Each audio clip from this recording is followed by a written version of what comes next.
The focus of our Learning Futures collaborative, Project Oasis, is first the main question we started with is, what is the future of special education?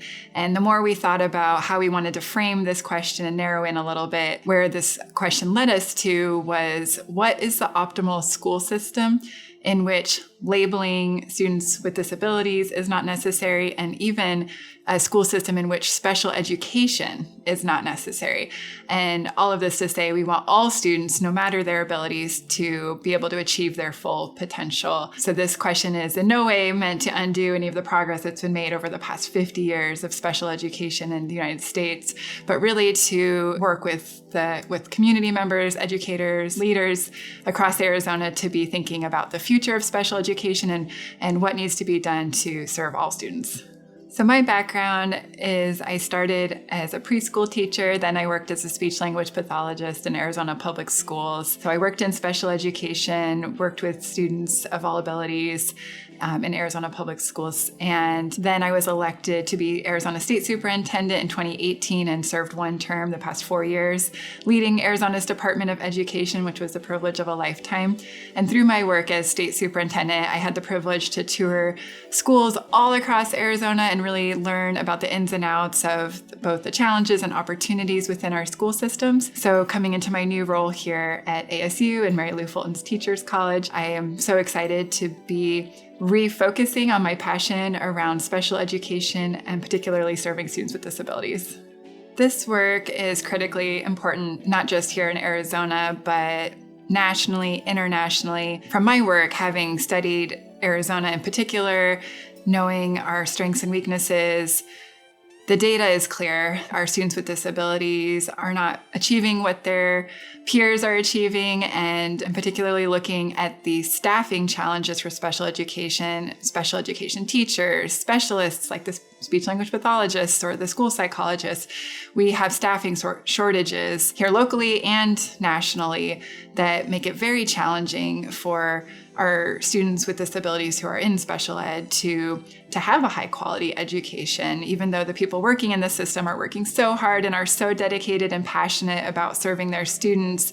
We know that these shortages and even funding challenges contribute to the ultimate outcomes, even the employment of people with disabilities when they go on beyond our K-12 education system. So there should be urgency around this work, but this is a system that is very slow to change, that there's a lot of compliance involved, a lot of policies and laws in place that really make it hard for our school leaders to change their special education systems. And that's why it's so important for us to create this space with the Learning Futures Collaborative to bring people to the table together from diverse perspectives, to be having these really important conversations about where should this system be moving to. Truthfully, this is bigger than special education. This is a very broad systems approach, and we want it to be informed by data and research as we go forward.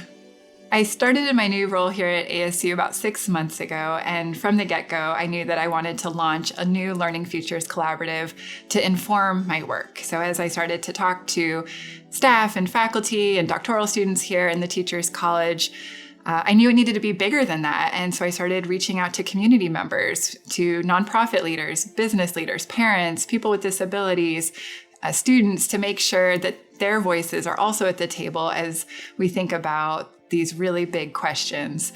So I'm thrilled that to date, we have about 90 people who are a part of our Learning Futures Collaborative. And that just speaks to the importance of this work. And it's really affirming to me to know that there is such an interest in talking about the future of special ed. And people realize that the time for change is now, and there is urgency around this issue.